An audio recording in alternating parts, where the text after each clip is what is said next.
Congratulations for getting the Most Engaging Educator Award. Wow, this is superb. Educators are responsible for building the future of our country, and you guys are doing such a wonderful job. I mean, it's so amazing, influencing 1,000 lives each and every day and working so hard towards it. Superb, Arun, superb. I wish you all the best in life. This is Delna Zarani once again asking you, let's crack it. Superb, guys, superb. Arun, once again, God bless you and do a great job in future.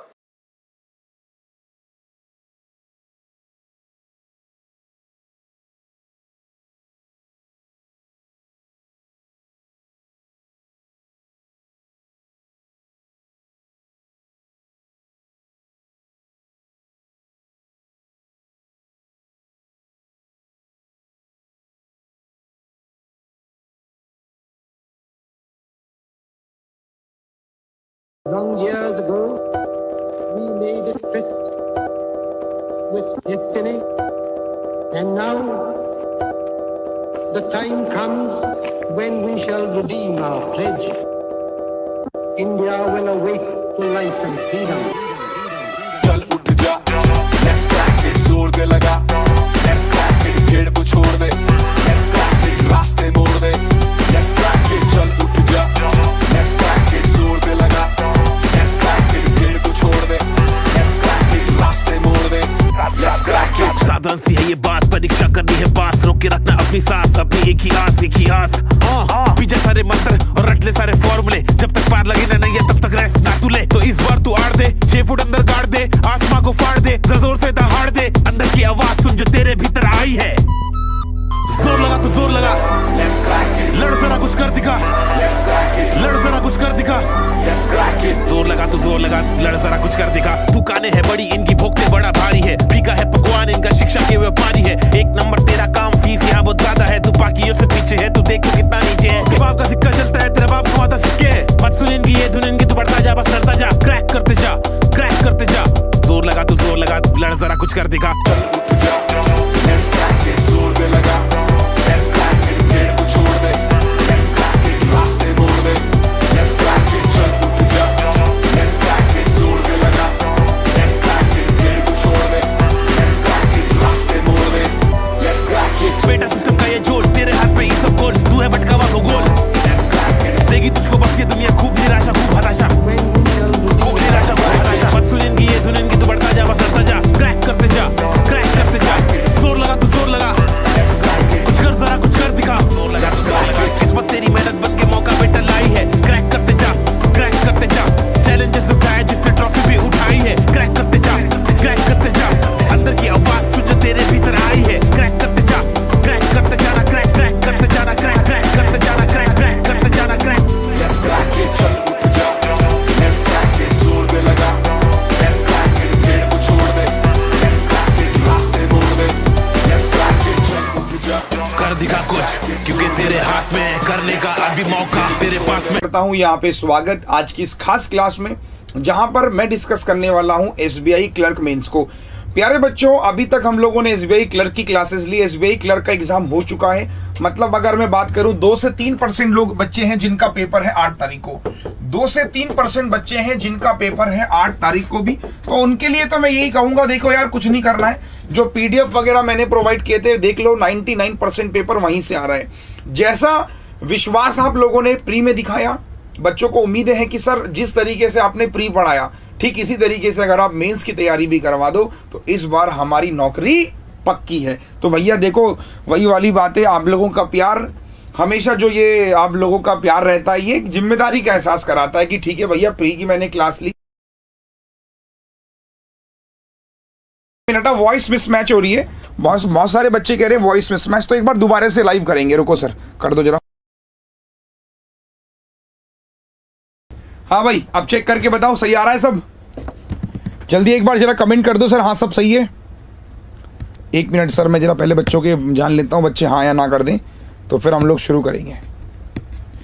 तो जल्दी से एक बार जरा comment कर दिए sir, yes sir okay सब कुछ, चलो।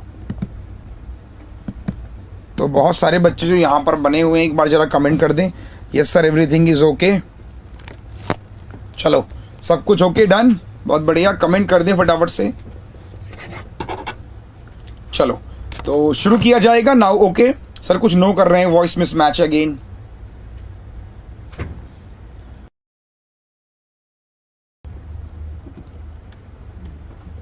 एक बार जरा फिर से कमेंट कर दें सारे लोग, सब अब ओके हैं। हमारी टीम यहाँ पे देखिए लगातार मेहनत कर रही है, और मैं आपको बताना चाहता हूँ, देखो कई बार हो जाता है इंटरनेट का इशू है, तो जिसकी वजह से वॉइस मिसमैच हो गई है। तो एक बार जरा मुझे सारे लोग बता दें कमेंट सेक्शन में कि सर एक बार जल्दी से कम ऑन फास्ट कि सर अब ओके है सब कुछ। चलो जल्दी से कमेंट कर दो सर कि सब ओके हैं। यस एवरीवन, चलो सब ओके, गुड गुड। चलो तो अपने सारे ग्रुप पे मैसेज डाल दो। देखिए जैसे कि मैंने आप लोगों से कहा था बच्चे, मैं बहुत दिनों से कह रहा था कि एसबीआई क्लर्क में जो पढ़ाया वही आया, है ना। एक बार यस और नो भी करेंगे। एसबीआई क्लर्क में जो पढ़ाया वही आया था, कोई बाहर कुछ नहीं आया था। जितनी पीडीएफ मैंने दिया था, जितना कंटेंट मैंने आपको शायद दिया था, उसके बाहर एक भी सवाल नहीं था। एग्री करेंगे सारे लोग। तो अब बात ये थी कि सारे बच्चों ने कहा सर आपने प्री बहुत बढ़िया बढ़ाया, जैसा आपने हमको सपोर्ट प्री में किया, ठीक अगर ऐसा ही सपोर्ट अगर आप मेंस में कर दें तो हमारी नौकरी पक्की है।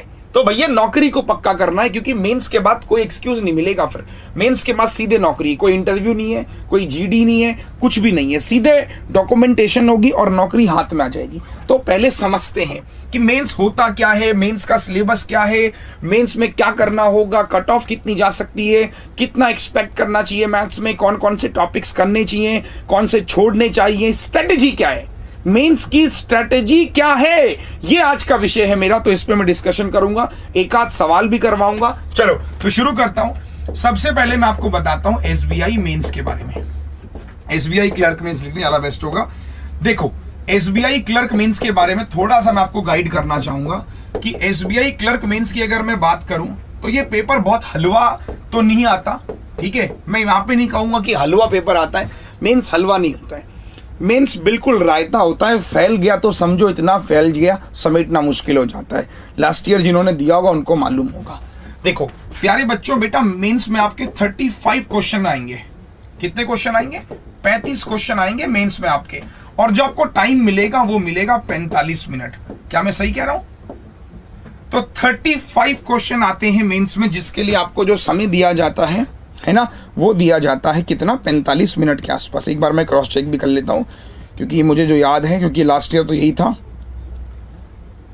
एक मिनट, इस बार थोड़ा चेंज है। रुको, मैंने कहा ना एक बार क्रॉस चेक कर लेना जरूरी होता है। ये पीओ मेंस है, सॉरी क्लर्क मेंस की मैं बात कर रहा था। तो 50 क्वेश्चन है, 50 मार्क्स है, सॉरी 50 क्वेश्चन है, दिमाग में चल रहा था पीओ मेंस को। 50 क्वेश्चन, और जो मार्क्स हैं वो कितने हैं? 50 मार्क्स हैं। 50 क्वेश्चन 50 मार्क्स, ठीक है बच्चे ध्यान देना। 50 क्वेश्चन है, 50 मार्क्स है, और टाइम आपको मिलेगा 45 मिनट, ठीक है। और जो टाइम ड्यूरेशन है वो है आपके पास में 45 मिनट। तो ये हो गया आपका पूरा का पूरा पेपर का पैटर्न जो है मेंस का। यानी नंबर ऑफ क्वेश्चन जो है वो 50 से 35 पीओ में आते हैं, सॉरी है ना, वो मेरे दिमाग में पीओ चल रहा था। हाँ जी, तो मैंने क्या कहा कि 50 क्वेश्चन और 50 नंबर, और ये आपका वो है। अब अगर मैं बात करूं कि सर मैथ्स कितना बड़ा रोल प्ले करेगा, मैथ्स कितना बड़ा रोल प्ले करेगा इस एग्जाम को क्वालिफाई करने में, देखो बहुत ध्यान समझना जो मैं बताने की अब कोशिश कर रहा हूं आपको, ठीक है। लास्ट ईयर कट ऑफ कितनी थी, हर एक चीज अगर आप थोड़ा दिमाग से समझो तो आपको दिखाई दे रहा है कि जो मेंस है आपका, है ना, जो ये मेंस है आपका, इसमें कितने क्वेश्चंस आते हैं देखो समझना। अगर मैं बात करूं, इंग्लिश, रीजनिंग आएगा, मैथ्स आता है, और उसके बाद में जीए। बस 4 सब्जेक्ट्स होते हैं, इंग्लिश, रीजनिंग, मैथ्स और जीए, ठीक है। अगर इंग्लिश की बात की जाए तो 40 क्वेश्चन 40 मार्क्स, रीजनिंग की बात की जाए तो 50 क्वेश्चन 50 मार्क्स, ध्यान देना बेटा। और मैथ्स की बात की जाए तो अगेन 50 क्वेश्चन 50 मार्क्स, और जीए की बात करूं तो 50 क्वेश्चन, जीए की बात करूं 50 क्वेश्चन 50 मार्क्स। तो आप बहुत ध्यान से देखोगे, ठीक है। इंग्लिश में 40 क्वेश्चन 50 मार्क्स, है ना, 40 क्वेश्चन 50। एक मिनट, रीजनिंग में 60 है, सॉरी क्या कर रहा हूं मैं, यहां 40 है और यहां 60 है। तो देखो 190 क्वेश्चन है और नंबर है 200। अब ये है आपका मेंस का स्ट्रक्चर। आपको पूरी नौकरी चाहिए, है ना, हम मैथ्स की बात नहीं कर रहे हैं, ओवरऑल सबकी बात करते हैं। ठीक है, तो हमने क्या देखा, एक मिनट, तो हमने क्या कहा आपसे, देखिए समझना बहुत ध्यान से कि इंग्लिश, रीजनिंग, मैथ्स और जीए, ये 4 चीजें पढ़ के आपका सिलेक्शन हो रहा है। तो अगर मैं बात करूं लास्ट ईयर कट ऑफ की, लास्ट ईयर कट ऑफ, तो कट ऑफ जो गई थी वो 103 के अराउंड गई थी, हर स्टेट की अलग अलग होती है। बट अगर मैं बात करूं यहाँ पे, तो जो लास्ट ईयर कट ऑफ थी वो बहुत सारी स्टेट की अलग अलग थी। रीजनिंग कंप्यूटर वो साथ ही आता है, बट आजकल कंप्यूटर आ भी नहीं रहा है। तो कट ऑफ में अगर आपको बताऊं, देखिए पंजाब की 102 थी, और आंध्र प्रदेश की 99 थी, बिहार की 98, कर्नाटक 85 कट ऑफ थी, उत्तर प्रदेश की 97, हरियाणा की 103 थी, दिल्ली की 99 थी। तो कट ऑफ अगर मैं बात करूं तो लास्ट ईयर ऑन एवरेज 100 थी। ठीक है बच्चे, last year cut off 100 number थी। लेकिन आपको नौकरी कितने पे मिलेगी? आपको 100 पे नौकरी नहीं मिलेगी, आपको नौकरी के लिए कम से कम 120 नंबर लेके आने, कम से कम आपको 120 मार्क्स लेके आने इस बार, अगर आपको जॉब चाहिए तो। ये बात समझ में, एक बार जरा यस कर दे सर। तो इस बार का जो टारगेट होना चाहिए वो होना चाहिए 120 नंबर का। आपने प्री में 80 नंबर लेके आए, आप प्री में कितने भी नंबर लेके आए, कोई फर्क नहीं पड़ने वाला। आपने प्री में टॉप किया, कोई याद नहीं करेगा, कोई भी आपसे नहीं पूछेगा अगर आपका मेंस क्वालिफाई नहीं हुआ तो प्री से कोई मतलब नहीं है। प्री में आपने अच्छा किया, खराब किया, जो भी किया, व्हाटएवर, अब बारी है मेंस की। तो मैंने क्या कहा, 120 नंबर आपको चाहिए मेंस में। 120 का अगर मैं डिस्ट्रीब्यूशन करूं तो मैं अपने सब्जेक्ट में ये मान के चल रहा हूं कि कम से कम 25 नंबर तो आपको कम से कम चाहिए। 25 नंबर बेटा कम से कम चाहिए मैथ्स में, कम से कम। और अगर मैं कहूं अच्छा कितना करना चाहिए सर, तो देखो मेरे हिसाब से आपके लिए जो मैं सजेस्ट कर रहा हूं वो 30 मार्क्स सबसे कम ले रहा हूं। 30 नंबर तो आने चाहिए ना मैथ्स में, एग्री? 30 नंबर तो आने चाहिए। मैं कह रहा हूं जीए आपका थोड़ा अगर ऊपर नीचे हुआ 40 नंबर यहां जीए में ले आओगे, अगर जीए अच्छे से पढ़ा। रीजनिंग में मैं कह रहा हूं चलो 30 नंबर ही ले आओगे, नंबरों की बात हो रही है अपना की। और इंग्लिश में मैं कह रहा हूं चलो 20 नंबर ही ले आओगे, इंग्लिश आपकी बहुत टफ भी है अगर तो आप देख सकते हो 3 और 3 6 4 10 120 नंबर। एक बार जरा इस कैलकुलेशन के लिए क्लैपिंग हो जाए कि सर ये कैलकुलेशन दिमाग में लेके चलनी है तो ही हम लोग इस बार नौकरी लेने वाले हैं। जरा कमेंट कर दे सर। मैं फिर से कहूंगा 30, 30, 20 और 40 ये अटेम्प्ट होना चाहिए, ये आपके नंबर होने चाहिए। अटेम्प्ट कितने ही करो मुझे इससे मतलब नहीं है। रीजनिंग में 30 और मैथ्स में 30, नहीं मैथ्स 30 नंबर, अगर 30 से कम हुआ तो पेपर समझ लो ऐसे हो सकता है। तो एक बार जरा कमेंट कर दो सर, ये पूरा मेरा जो प्लान है वो ये है कि ये स्ट्रक्चर अगर आप अपने दिमाग में लेके जा रहे हो तो आपका SBI PO हो जाएगा। यार वीडियो को शेयर करो, वीडियो को शेयर करो, है ना। तो जितनी जिम्मेदारी से प्री पढ़ाया था उतनी ही रिस्पॉन्सिबिलिटी से मेंस के लिए भी स्ट्रेटेजी बता रहा हूं कि 120 नंबर आपको बेटा मेंस के लिए चाहिए ही चाहिए। इंग्लिश, रीजनिंग, कंप्यूटर आता है हालांकि, तो रीजनिंग कंप्यूटर के 50 इतने ही इस डिस्ट्रीब्यूशन है 120 नंबर का। आपकी कैलकुलेशन आज क्या करना, आप इस टेबल को अपने जहाँ स्टडी टेबल होगा वहां नोट कर लेना। तो अगर मैं अपने सब्जेक्ट की बात करूं, सब भूल जाओ, हम फोकस करते हैं मैथ्स के 50 क्वेश्चनों पे। सर मैथ्स में क्या आता है, आइए तो मैथ्स में एक नजर डालते हैं। तो हमने क्या कहा सर, मैथ्स में कितने क्वेश्चन, 50 क्वेश्चन, नंबर कितने 50, टाइम कितना दे रहा है 45 मिनट। अब अगर मैं मैथ्स को थोड़ा सा समझूं कि सर मैथ्स में क्या कर सकते हैं, मैथ्स के लिए सर कुछ बताओ, 50 में क्या क्या आ सकता है। देखिए तो मैं बात करता हूं मैथ्स में क्या क्या आ सकता है। DI कम से कम आएगी 25 क्वेश्चन, DI के 25 क्वेश्चन आएंगे कम से कम, 25 क्वेश्चन के आसपास DI मान के चलो, ठीक है। दूसरा अर्थमेटिक मान के चलो, 10 से 15 सवाल अर्थमेटिक के, अर्थमेटिक तो कम से कम 10 तो आप मान के चलो, 10 क्वेश्चन अर्थमेटिक के कम से कम, और अच्छे लेवल के आएंगे, ठीक है। उसके अलावा आपका हो सकता है Q1 Q2 ये 5 क्वेश्चन के साथ आ जाए, हो सकता है आप लोगों का DS मतलब डेटा सफिशिएंसी ये 5 क्वेश्चन लेके आ जाए। समझना मैथ्स में क्या क्या आ सकता है। DI मैंने कहा 20 से 25, इसमें केसलेट भी इंक्लूड है, अर्थमेटिक DI सब कुछ इंक्लूड है। तो DI हो गया, अर्थमेटिक Q1 Q2 DS, और एक चीज और आ सकती है, वो है आपकी क्या, एक चीज और आ सकती है जैसे कि रॉन्ग अप्रोक्सीमेशन आ सकता है, but we are not sure. Approximation पूछा भी गया था तो मैं आपको बताना चाहता हूं अप्रोक्स, तो अप्रोक्सीमेशन भी आ जाता है हालांकि एग्जाम में, क्योंकि पेपर 50 क्वेश्चन होते हैं तो अप्रोक्सीमेशन में आता है कई बार। उसके अलावा अप्रोक्सीमेशन के अलावा न्यू पैटर्न नंबर सीरीज ये आ सकती है। 5 क्वेश्चन, तो हमें इन पे ध्यान नहीं देना, ये 5 जो आ रहे हैं, क्योंकि इनकी संभावना बहुत कम रहती है। आ भी सकता है, नहीं, सिंप्लीफिकेशन नहीं आएगा। सिंप्लीफिकेशन प्री में मेंस में भी लोगे क्या हैं? कुछ दिमाग से पैदल हो। सिंप्लीफिकेशन कितना लोगे यार? बताओ ना मुझे, कितना सिंप्लीफिकेशन लोगे? प्री में भी ले रहे हो, मेंस में भी नहीं। ये है मेंस में। अब अरुण सर क्या पढ़ाने वाले हो, कैसे पढ़ाने वाले हो मेंस के लिए? देखो, मेंस के लिए फिर से सब कुछ नहीं पढ़ना। मेरा सोचना ये है, ना ही हम लोग Q1 Q2 पढ़ेंगे, ना ही हम DS पढ़ेंगे, ना ही अप्रोक्सीमेशन, ना ही सीरीज, क्योंकि यार ये चीजें ना, मैं आपको फिर से बताना चाहता हूं, इसके बेस पे सिलेक्शन नहीं होने वाला। एग्री? जो बच्चा अगर ये सोच रहा है कि सर मैं इसे कर लूंगा, तो इसके चांसेस बहुत कम है। अगर ये एग्जाम में आया भी तो 10 नंबर का आएगा, 10 से 15 नहीं सिलेक्शन होगा इसमें। तो थोड़ा सा दिमाग से खेलना है। हमें DI करनी ही करनी पड़ेगी, हमारे पास कोई ऑल्टरनेट नहीं है। हमें अर्थमेटिक पढ़ना ही पड़ेगा, हमारे पास कोई ऑल्टरनेट नहीं है। हमें DI अर्थमेटिक को ही ज्यादा पढ़ना है, बाकी सबको नहीं पढ़ना है। तो 2 चीज अगर मैं बांट दूं मेंस के लिए, वो ये है, निकल के आती है सर, कि DI और अर्थमेटिक। मेंस के लिए 2 प्रमुख चीजें हैं हमारे पास में।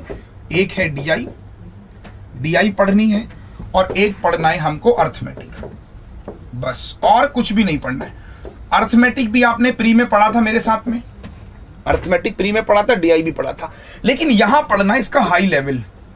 यहां क्वेश्चनों का लेवल थोड़ा बदल जाएगा, अभी मैं दिखाऊंगा आपको। यहां पे प्रोबेबिलिटी भी आएगी, प्रोबेबिलिटी के ऊपर DI। यहां पर जो क्वेश्चन बनेगा, 1 मिनट के लिए आप थोड़ी देर के लिए सोचते रहोगे, होगा नहीं होगा, कैसे होगा, क्या होगा।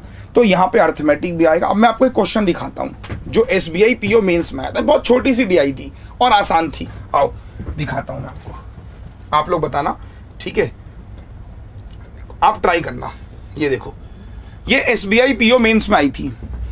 SBI PO मेंस 2019 की बात कर रहा हूं, उसमें आई थी। तो पहले बच्चे इसको समझ ही नहीं पाए ये क्या है। देख रहे हो, अब टेबल है, क्या कह रहा है कि data below represent the number of people required for various project to be completed in various days in both situation, work is same. दोनों कंडीशन में काम सेम है।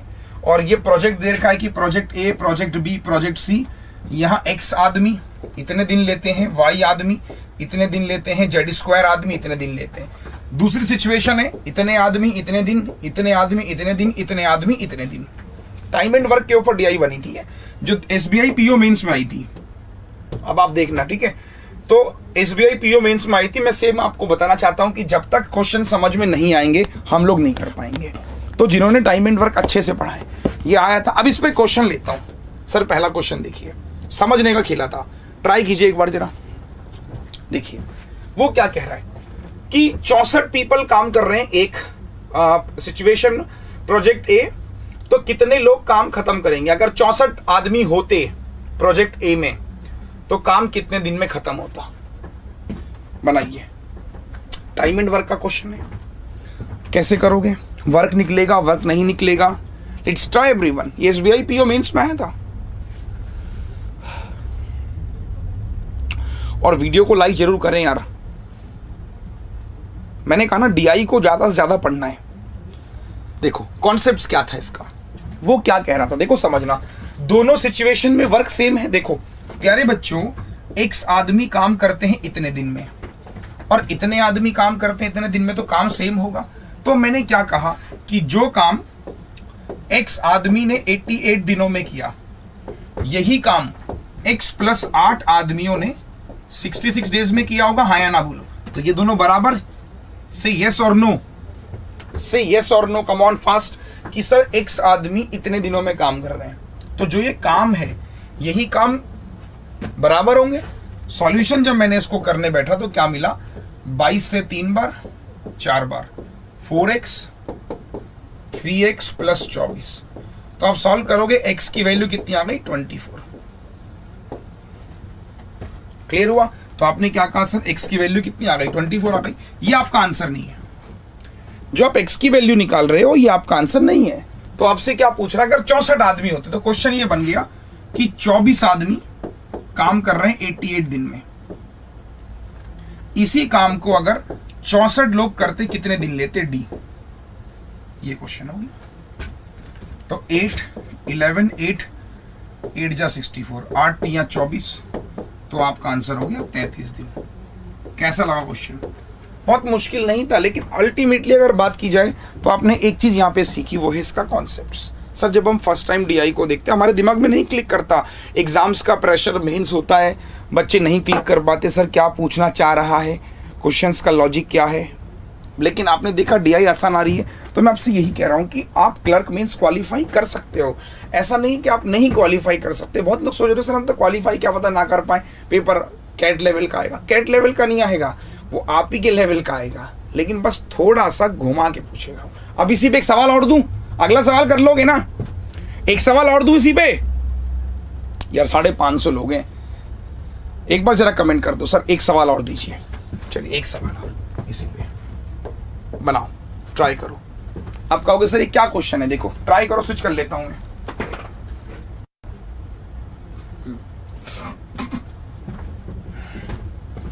स्विच कर लिया है मैंने, चलो बनाओ।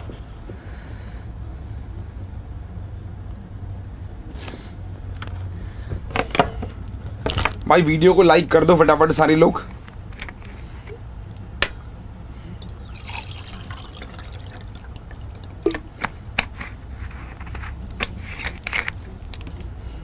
चलो देखते हैं कितने लोग ट्राई करेंगे।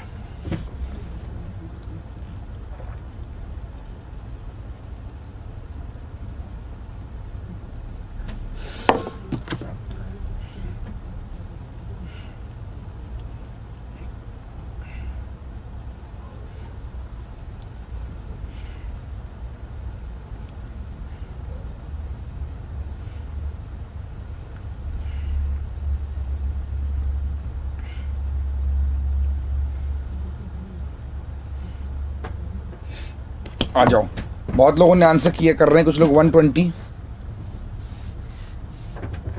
आ जाओ, देखो क्वेश्चन क्या कह रहा है वो समझना। वो कह रहा है कि टीम P, कोई टीम P है, हमें नहीं पता कौन सी टीम है, टोटल नंबर ऑफ वर्कर्स इतने दे रखे हैं, तो what is the number of days team P project C। अब देखो प्रोजेक्ट C की बात हो रही है, देखो ध्यान देना। तो प्रोजेक्ट C में आप क्या करोगे, ये रहा, तो Z² लोग काम करते हैं 75 डेज में, इसी काम को M² लोग करते हैं 108 दिनों में। हाँ या ना बोलो। तो आपने सॉल्व किया तो आपने क्या कहा, Z² अपॉन M², कितना हो जाएगा 108, 75, इसको काट लोगे 3 से तो ये जाएगा 36, ये जाएगा 25, स्क्वायर से लेके आओगे तो आपको मिलेगा Z अपॉन M, तो ये मिल जाएगा 6/5। हाँ या ना बोलो फटाफट से, come on everyone fast. Further आपने सॉल्व किया, ये बात समझ आई कि नहीं, पहले यस और नो करो। तो आपने फिर सॉल्व किया तो आपको मिला Z = 6/5 M। क्या ये कॉन्सेप्ट क्लियर हो गया? अरे भाई हाँ ना कुछ तो बोलो, यस एवरीवन फास्ट, कि सर ये कॉन्सेप्ट क्लियर हुआ कि नहीं हुआ, जितने भी एस्पायरेंट्स बने हुए हैं, है ना। अब देखो, अब वो क्या कह रहा था, क्वेश्चन पे आओ, come to the point. Question कह रहा है कि यदि इतने वर्कर हैं तो वैल्यू रख के देखो, तो आप सॉल्व करोगे, आपसे क्या कह रहा है कि 0 पॉइंट कितने वर्कर है, 0 पॉइंट, अगर आप यहां पे देखो तो आपको क्या दिखाई दे रहा है, देखो कितने वर्कर है, एक मिनट फिर से देख लेता हूं, 0.5Z into 0.5Z into M, इतने वर्कर है। हाँ या ना बोलो, come on everyone, 0.5 2M, sorry 2M, तो 2M इतने वर्कर हैं। तो ये वर्कर कितने दिन ले रहे हैं आपको निकालना है, इनटू D, यस और नो फास्ट। तो आप यहाँ पे प्लेस करोगे तो Z की वैल्यू प्लेस कर दो, यहाँ पे ये रहा, तो Z² या ये रहा, तो इसको पहले प्लेस कर लो, 0.5, Z की वैल्यू कितनी है 6/5 M, और इनटू में 2M, और इनटू में D। यही काम M² लोग कर रहे हैं 108 दिनों में। समझ आ रहा है कि नहीं आ रहा, एक बार यस और नो। अब आप सॉल्व कर दोगे बस, तो 5 से 5, और ये कितना हो जाएगा M², तो 0.6, 1.2 M² इंटू D बराबर M² इंटू 10। अब देख रहे हो ना, पेपर बहुत आसान है ये, देखो तो D = 12 लाइन्स और 90 आंसर। कैसा लगा सर, एक बार जरा कमेंट कीजिए फास्ट। तो जितने भी लोग यहाँ पे बने हुए हैं सेशन में, जरा कमेंट कीजिए सर कैसा लग रहा है, कॉन्सेप्ट्स क्लियर हो रहा है कि नहीं हो रहा है। जरा थम्स अप फटाफट से एक बार जितने भी लोग हैं।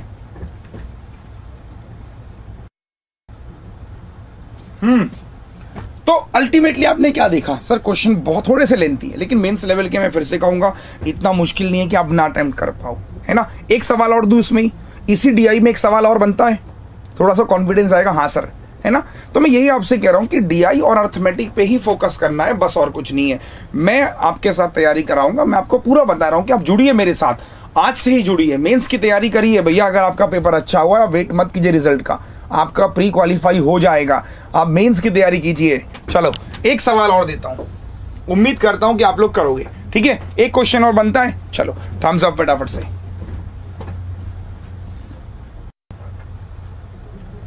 चलो बनाओ, बढ़िया क्वेश्चन है।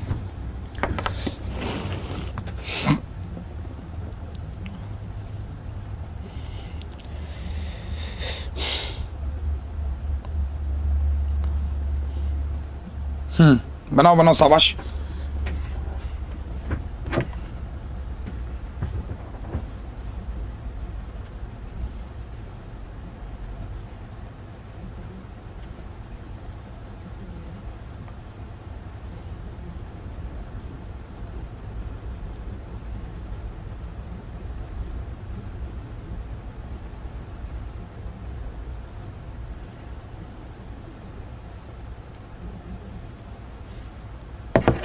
अब देखते हैं कौन इसका आंसर देगा। देखो पढ़ना बेटा, वो कह रहा है कि 0.5y, तो पहले तो y की वैल्यू निकालो। तो y के लिए क्या करोगे, देखो सबसे पहला काम क्या है, y की वैल्यू। तो कैसे निकलेगी, y लोग काम कर रहे हैं y -1 दिनों में, तो y +6 लोग काम कर रहे हैं y -6 डेज में। अब सॉल्व करते हैं, तो सॉल्व आपने किया, ये कितना हो जाएगा, y² - y = a² - b²। तो ये और ये कट जाएगा, दैट इज y = आ गया 36। तो आपका क्वेश्चन क्या बन गया कि y की आ गया 36। तो मतलब क्वेश्चन ये हो गया सर, अगर मैं बात करूं तो जो क्वेश्चन यहाँ पे फ्रेम हो गया वो ये हो गया कि 36 आदमी काम करते हैं 35 दिनों में। इसी काम को अगर मैं देखूं तो काम कितना हो जाएगा, 36 × 35 करना है, तो 36 × 108, 36 × 5 180। तो आपने कहा 0 8 8 16 2 1260 काम हो गया। तो ये आपके पास में वर्क हो गया, हाँ या ना बोलो, कम ऑन एवरीवन फास्ट। तो आपने क्या कहा सर, ये आपका वर्क हो गया। अब ध्यान देना मेरी बात को, बहुत लोग आंसर गलत कर रहे हैं इसका। वो कह रहा है कि 0.5y लोगों ने 10 दिनों तक काम किया। तो 0.5y का क्या मतलब हुआ, देखो भाई 0.5y, इसका मतलब हो गया y की वैल्यू कितनी आई 36.18। तो 18 लोगों ने काम किया 10 दिनों तक, तो 180 वर्क हो गया। एग्री, बस इतना वर्क हो गया ना, अगर 18 लोग काम कर रहे हैं 10 दिनों तक तो इतना वर्क हो चुका है। तो 180 वर्क माइनस कर लो, तो 1260 में से 180 वर्क माइनस कर लिया, 0 16 में से 8 गया 8 और 0, इतना काम बचा, तो ये रिमेनिंग वर्क हो गया। तो क्या पूछ रहा है कि क्वेश्चन को अगर दोबारा पढ़ो, ये रिमेनिंग वर्क हो गया। फिर क्वेश्चन क्या पूछ रहा है, देखो क्वेश्चन क्या पूछ रहा है, तो पूछ रहा है कि उसके बाद 0.5 लोग और आ गए तो कितने दिनों में पूरा काम खत्म हो जाएगा। तो एक बात बताओ, फिर 0.5y, तो 0.5y का मतलब 18 लोग फिर आ गए। तो अब आप समझो, वो कह रहा है कि 18 लोग पहले से थे, 18 फिर आ गए, तो लोग कितने हो गए, अब 36 लोग हो गए, हाँ या ना बोलो। तो 36 लोग इस काम को करेंगे, दिन कितने लगेंगे, 30 दिन। गॉट इट भाई, 36 लोग इतना काम कर रहे हैं तो दिन कितने लगेंगे, 30। ये दिन वो हैं जो बचे हुए काम के हैं, तो डेज कितने लगेंगे, 30 दिन वो प्लस 10 दिन वो वाले। तो आपका आंसर कितना हो जाएगा, 40 दिन लगेंगे पूरा काम खत्म होने में। जरा कमेंट कर दो फटाफट से सर, कॉन्सेप्ट्स क्लियर हो रहा है कि नहीं हो रहा है। भाई लाइक कर दो वीडियोस को, मात्र 350 लोगों ने लाइक किया, गलत बात है यार। सेशन को लाइक सारे लोग करिए, है ना। सर कमेंट करो सर, मजा आ रहा है कि नहीं आ रहा है, एक बार जरा कमेंट कीजिए यस। तो एक बार यही मैं आपसे जानना चाह रहा हूं कि पेपर अगर आप देखो, अगर आप पेपर आपके सामने आपने 3 क्वेश्चन किए, कैसे लगा। तो आपने एक बात नोटिस करी कि बहुत मुश्किल नहीं है, डुएबल था। अगर आपको कोई अच्छे से समझाने वाला मिले तो क्या आप SBI क्लर्क मेंस निकाल सकते हो, हाँ या ना, तो बोलो। यानी अगर मैं आपसे क्या कह रहा हूँ, कोई अगर सही से पढ़ाए, कोई इसको सही से समझाए तो SBI क्लर्क मेंस निकल सकता है। कंक्लूजन ये है। अब एक DI और रखता हूँ, प्रोबेबिलिटी की है, 5 मिनट लगेंगे। ये आई थी बेटा मेंस में, मैं आपको लिख के दे सकता हूं, आपको ये समझ में ही नहीं आएगी इसमें करना क्या है। क्यों नहीं आएगी? क्योंकि किसी ने प्रोबेबिलिटी समझाई नहीं कभी, प्रोबेबिलिटी किसी ने पढ़ाई नहीं कभी किसी ने। लोग डरते हैं, भागते हैं कि प्रोबेबिलिटी, लेकिन मैं इसमें जब बताऊंगा आपको, अभी आप चलो मैं आपको 2 मिनट दे रहा हूँ, 2 मिनट ले लो, 3 मिनट ले लो, मैं आपको 10 मिनट भी दे दूं, आपके इससे क्वेश्चन बहुत मुश्किल आएगी सॉल्व करने में, क्वेश्चन दिमाग में क्लिक ही नहीं करेगा। चलो मैं पूरा स्विच करता हूं, आप ट्राई करना, बन जाए तो ऑल इन बेस्ट, नहीं तो मैं बताऊंगा कैसे करना है। चलो, ये SBI PO मेंस में आ चुकी है, चिंता मत करो, लेवल आपको मैं बहुत जबरदस्त दूंगा इस बार।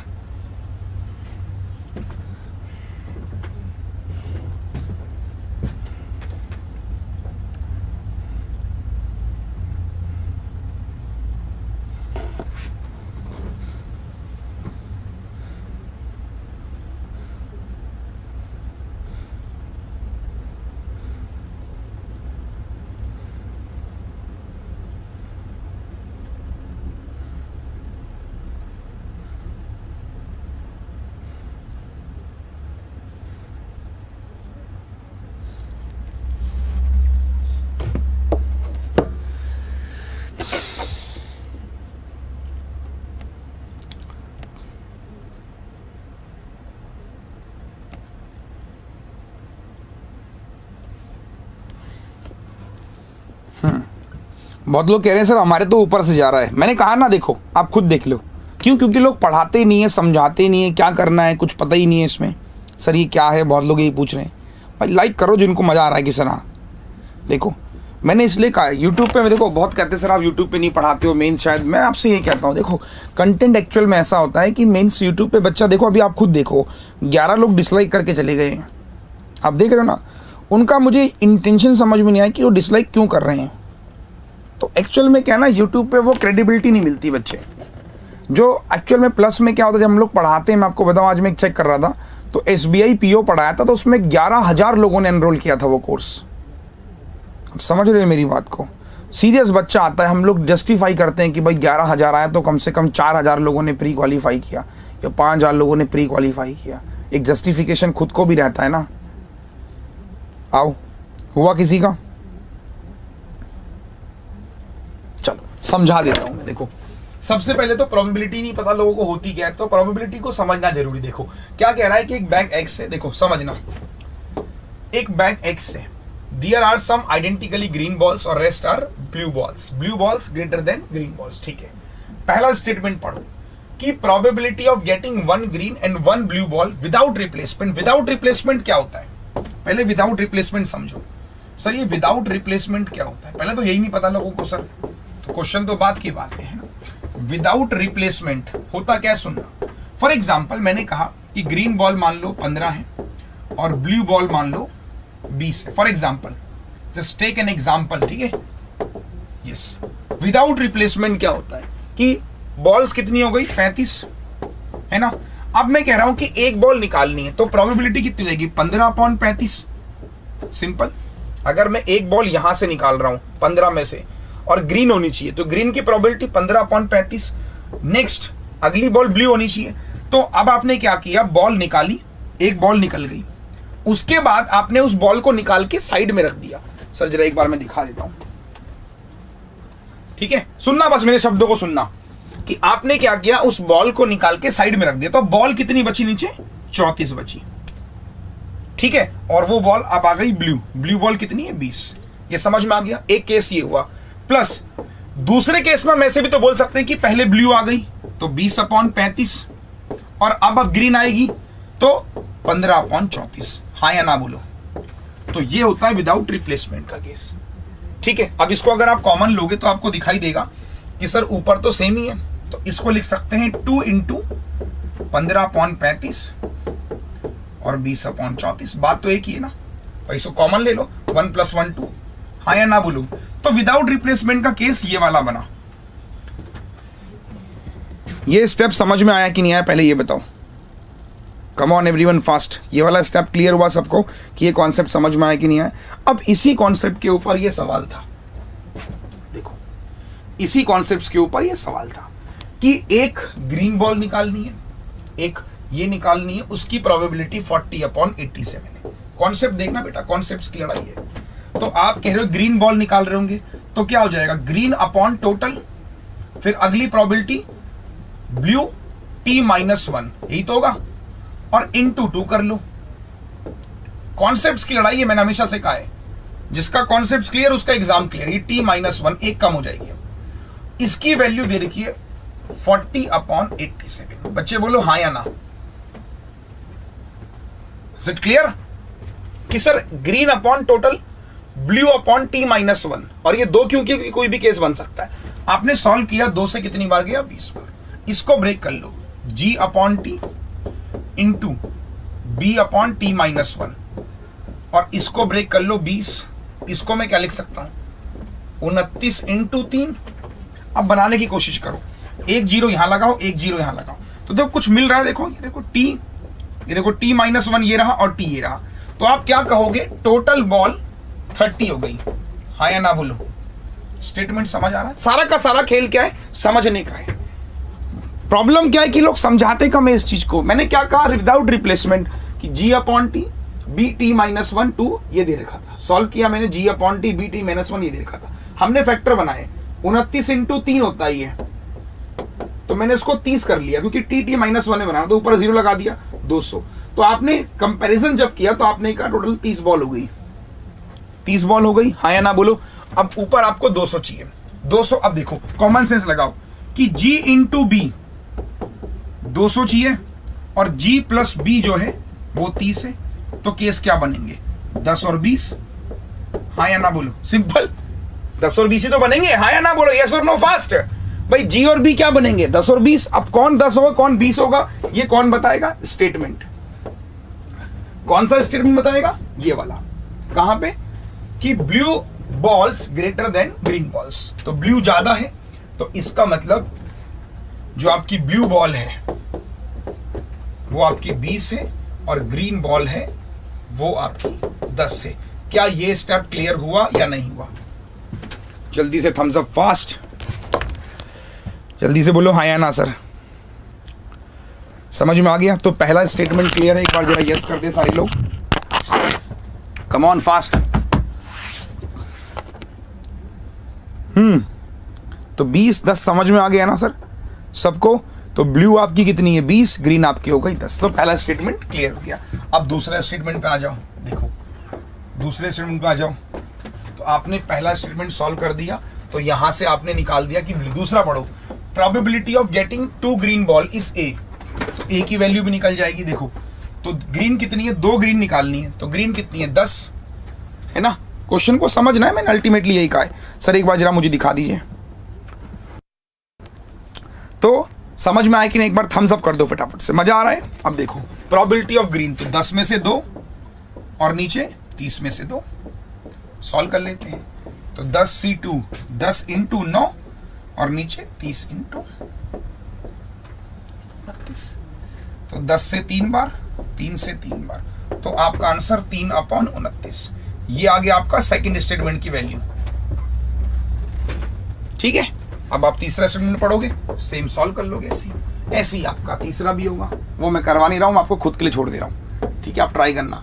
अब आप इसमें क्वेश्चन देखो, क्वेश्चन कैसे आते हैं। ये आते हैं find the value of A, तो आंसर क्या हो जाएगा, 3/29। Next, total number of balls in bag X, कितनी बॉल्स है, 30 बॉल है। आंसर तो आप मुझे जरा एक बार कमेंट करके बताओ सर चीजें समझ में आई कि नहीं आई। एक बार जरा कमेंट